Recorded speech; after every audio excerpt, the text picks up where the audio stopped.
brassica tent. I gotta deal with that brassica tent. Well, yesterday I finally started dealing with the brassica tent, and I need to work on preparing that soil and preparing that ground for some fall planting. I'm hoping to get a few things done before it gets too hot out here. Here is the cleaned out brassica tunnel. Hey, it looks pretty good. What I left in here were just 3 premier kales, really sort of pruned back, and 1 of the lacinato kales. This is a little broccoli plant, I think, that came up on its own, and this is slug damage, I'm pretty certain. And over here, this was some Shinjinsai that I had planted. It didn't do much, but it's been pretty much stripped down.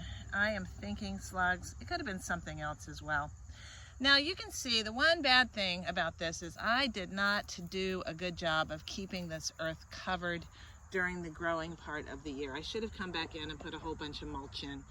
I have pulled out a lot of, here's like the old kale plant, which I'm just going to put into the compost. I've got a lot to put in the compost.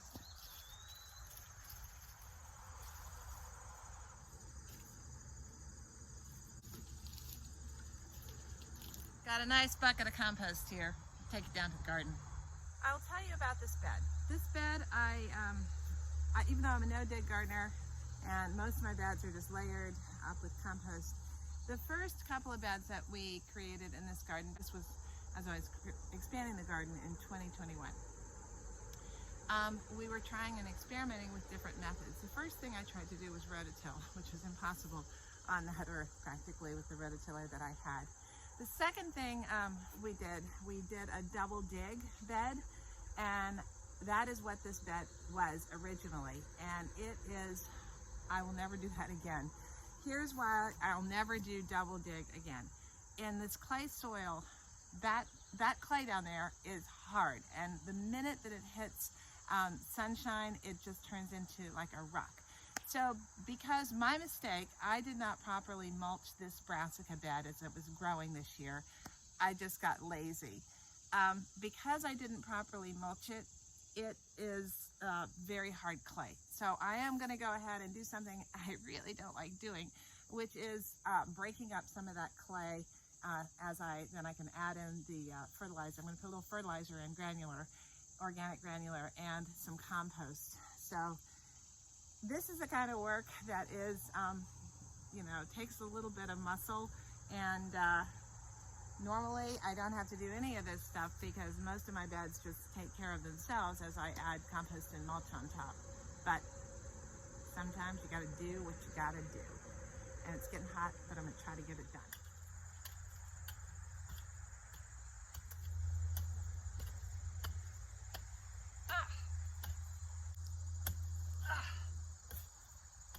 You know how there's that thing about every time there's a season, it's the time to plow? This is not the time to plow. This earth is so baked in there, and partly I haven't had enough growing in there.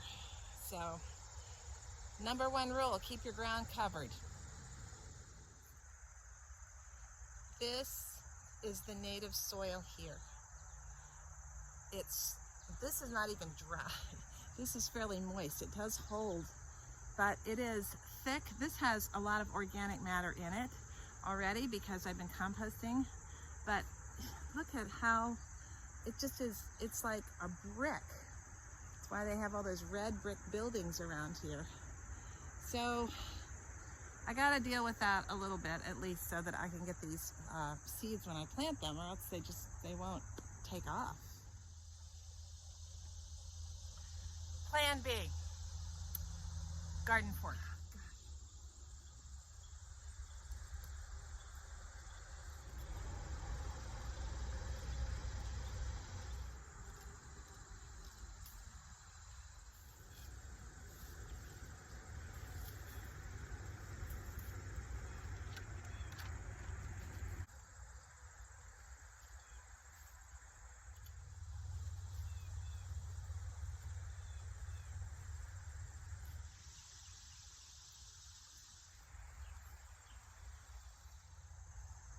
Well, now you're seeing me in the real hot, sweaty work of the garden. And I think hopefully this bed will kind of get rehabbed, and in about a week I'll plant some stuff into it. I could kick myself for not mulching that bed properly. I just got lazy with that cover over it.